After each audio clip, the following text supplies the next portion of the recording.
Well, ladies and gentlemen, just a heads up, just so you know.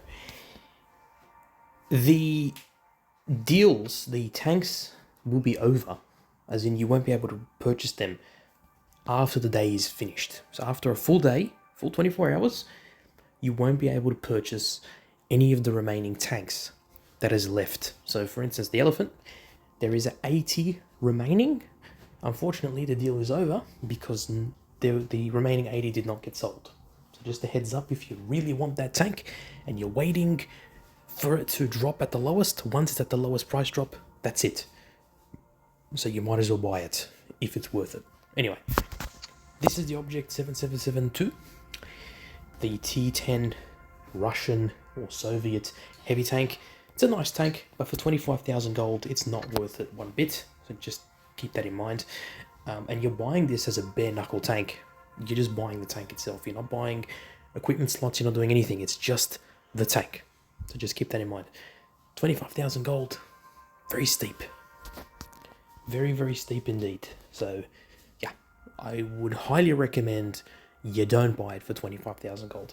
Anyway, tank itself, I've gone through this tank many times and I'll go through it again. 260 mils on the front of the turret, 120 on the sides, 240 on the front of the hull, 115 on the sides. It's nicely armoured. It's nicely armoured at tier 10. You got quite a bit of armour. You got 2800 DPM. You can probably bump that up to just under 3000 with provisions and maybe a gun rammer. 250 mils of AP pen, APCR pen, 340 on your heat, 60 on your HE. Plenty of pen. Again, probably use this as a DPM rather than a penetration tank.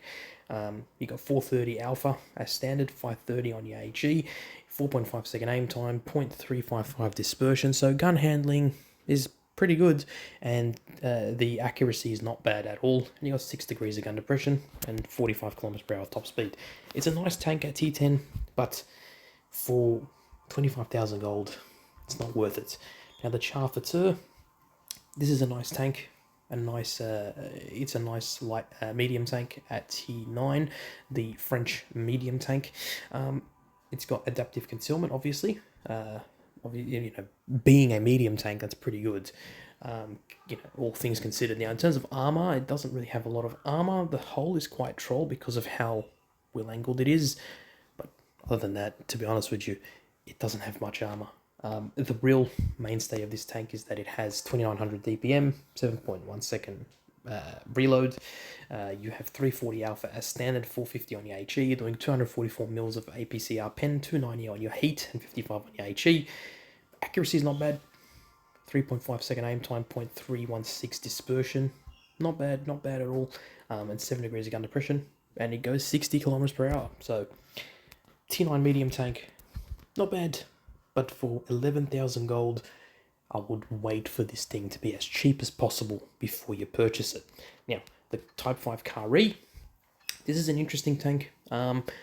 It's not bad, it's not amazing, and it's not bad. It's just good. It's just a good T8 tank destroyer. Japanese tank destroyer, I should probably say. You got 121 mils on the front of the hull and on the superstructure. So, it's nicely angled, nicely armoured. It doesn't have a lot of armour, but it's got enough armour to use wisely when you're using a gun depression.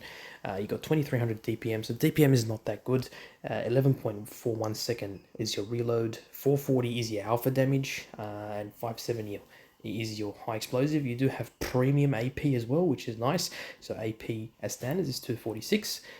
Premium AP is 290, and your HE is 65. 4.2 second aim time, 0.336 dispersion, 6 degrees of gun depression, and 38 kilometers per hour top speed.